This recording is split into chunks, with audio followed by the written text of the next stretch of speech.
Oh yes, and welcome to series number 2, Reasons Why You Should Stop Watching TV. And I hope doon pa lamang sa tatlong nauna na, nasimulan nyo na po yan. Okay, ito po ang karagdagang kaalaman. Bakit kailangan nating tumigil sa panonood ng telebisyon? Kung kayo po ay bago sa aking channel, please subscribe, click the bell button, at like na rin at i-share sa iyong mga kaibigan. As what I promised, di ba, ito na po yung ating last of the 2 series. Sa una po, pinaglandakan ko na to. Sabi po nung mga taong dating, kumbaga, lunod sa panonood ng telebisyon at nung matauhan sila, sabi nila na ito ay wasting lang ng iyong oras at may mga binibigay na programang nagiging negatibo sa kanila, pinopoison yung kanilang paniniwala, yung health effects ng sitting down, sabi po sa studies na nakapost sa New York Times sa series number 1, di ba? 22 minutes, 1 hour na panonood, 22 minutes ng buhay mong nawawala. At nag-create din to ng unrealistic expectations kasi ang nangyayari, nare-relate natin yung buhay natin sa pinapanood natin, meron tayo ng feelings of inadequacy at yung subliminal programming ng advertisement, alam nyo naman kung bakit may television, dahil po sa mga advertisement. So, napapabili ka ng hindi naman dapat bilhin. At ang pinakamasaklap, itong mga ganitong habits, bad habits, ang itinuturo, pinapakita, at isinishare natin sa ating mga anak. Okay. Again, ang panonood ng television, usually, yan na po yung buhay ng bawat isa ngayon. And actually, kung tayo po talaga ay magiging mapagmasid, it actually give harms. Diba? At nag-increase yung risk sa premature death dahil nga doon sa 22 minutes at nag-reduce ng level of intelligence. Ito po yung ating pag-uusapan number 4. Okay? Yung kumbaga pinababagal yung ating mga brain system at inaalis completely yung ability na mag-concentrate. Tapos nagkakaroon din ng physical impairment sa mga lumalaki mga bata.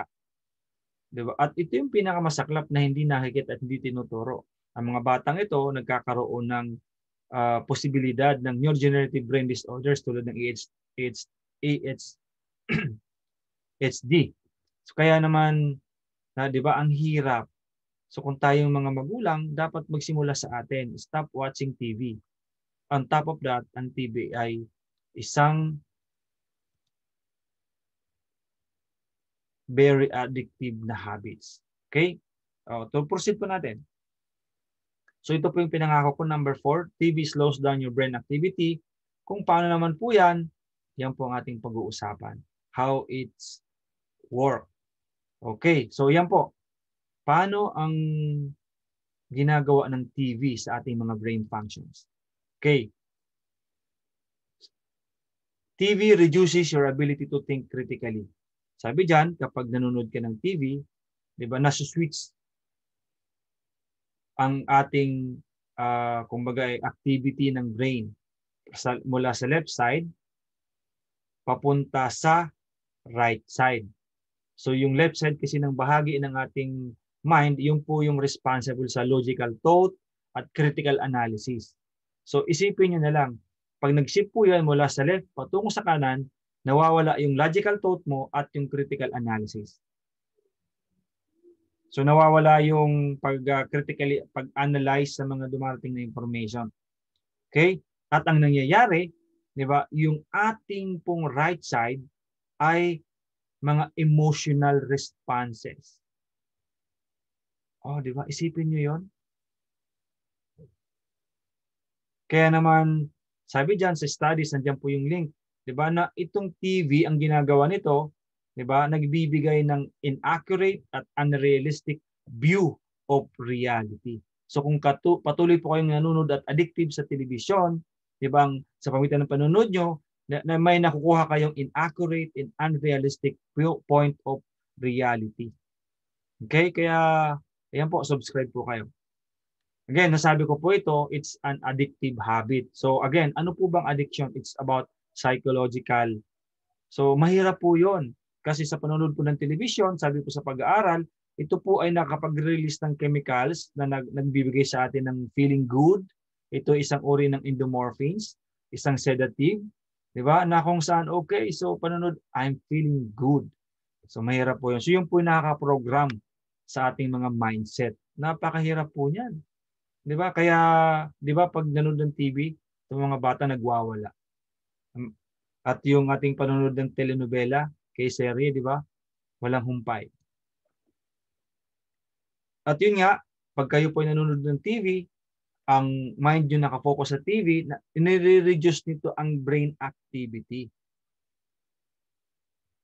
Okay? At sa pamagitan, no, nagiging less intelligent po tayo. Ang hirap po nyon. Ano po mangyayari sa buhay natin kung less intelligent na? Okay. At isa pa, nasabi ko na to sa Series 1, uulitin ko lang. Uulitin ko rin lang para po sa mga new viewers. Yung brain natin, nagle-less active siya, nagkakaroon siya ng sleeping mode kapag nanunood. So kapag nanonood ka at nagle-less active, di ba, nagdi-decrease lahat sa'yo. So TV will do more than just rot your brain. It will eat it too. Diba? So nilalamon ng telebisyon, sistema ng telebisyon, pinapanood mo ang iyong kaisipan. That's how TV, diba, brainstorm our brain. Ano pa? Sabi dyan, yung watching television, ayon sa pag-aaral, ay nakapagdudulot ng harm sa mga bata. Kasi doon sa kanilang mga brainstem, diba, na hindi pa naman na fully developed, dinadamage ito. At nagkakaroon sila ng tinatawag na antisocial behavior. Diba? At again, ito rin po ang idinudulot ng mga kumbaga pinapanood natin. Ito ay nagbibigay ng program na nag-reach out sa ating subconscious mind. Diba? Na dahil sa nag-shift nga to from left to right, nawawala yung ating analyzation at yung patuloy na exposure nagkakaroon ng physical addictions. Kaya until then, nahihirapan na tayong, di ba, i-control yung ating panunood ng television. So ang hirap po nun kapag hindi po tayo nawala sa panunood ng television, naging addictive po tayo, doon anong nangyari? Nagiging unproductive po tayo. So pag tayo po naging unproductive, apektado, including na ang ating future financial funding or budget. Di ba? So, magkakasama po yan. Cycle po yan. Hindi po yan magkakahiwalay. So, malaki po ang ginagampanan ng iyong panonood sa TV kung bakit ikaw din ay broke ngayon. Kasi nga, ginagawa ka nitong tamad.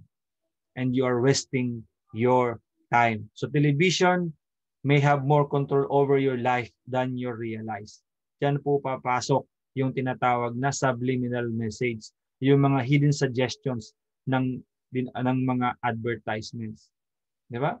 Akala mo lang artista lang sila, hindi po. Akala mo lang ay kumbaga sale lang sila. Di ba? It gives you, di ba, something na dapat hindi mo naman bibili, pero itong TV nagki-create ng sense of fear na kapag hindi mo yung binili, di ba?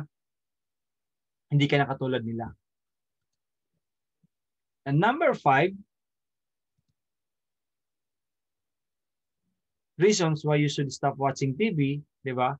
Not watching TV means saving of your money. O, di ba? Wow, di ba? Gusto mo ba mag-save ng iyong pera? Di ba? Yan po, mapapanood po yan sa iyong television na nabibili mo na kahit hindi mo na naman kailangan. Dahil po sa mga pointless advertisements, di ba? Isipin nyo kung ilang minutes ang napapanood mo, di ba? Nanonood ka ng telenovela, nanonood ka ng movies, di ba? Ano po ba ang mas marami? Yung movies o yung advertisement? Siyempre advertisement. Di ba? So itong TV that drives you to buy things na hindi mo naman kailangan. So the matter is Most of the times, we buy things because we just saw it on the ad, not because kailangan talaga natin. So, laglag bulsa. Di ba? So lastly, your life is more important than the TV schedule. Have a controlled life. Okay? Meron po tayong mga alternative dyan. Healthy happiness, healthy living. Di ba? Exercise. Catching up with friends. Maglakad-lakad, mag-walking. Di ba? Magbasa po tayo ng book o kumuha tayo ng course about sa paano natin papangalagaan yung ating great fortune, financial literacy program. Di ba? Hanging with your friends and your parents. So, di ba? Make a living with them. So again, I'm so thankful sa inyong oras at panahon na kayo po ay nagugol ng oras para po panoorin ng videos ito. So nakita niyo at napanood niyo po ang reasons why you should stop watching TV now. And I'm welcoming you sa journey, a voyage going to financial freedom. Hazel Sonia, yours truly. So subscribe po kayo. Yan po ang aking number, ang aking WhatsApp na sa baba sa left side. Sa middle po at saka sa right side, yan po ang aking email address at Facebook. At yan naman po ang aking YouTube channel. So my friends, sa aking new viewers, marami pong salamat. Sa aking new subscribers, marami pong salamat. Again, ang platform po nito, maghatid po ng kaalaman patungkol po sa ating mga financial knowledge. Bakit po?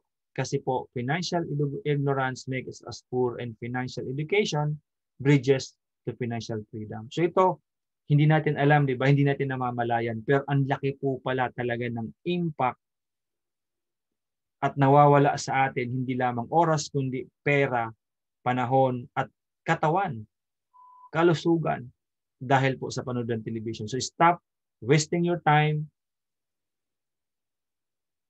by watching TV. So again, click the bell button and thank you so much. I do hope na tayo po ay magkita-kita ulit sa aking next video. God bless.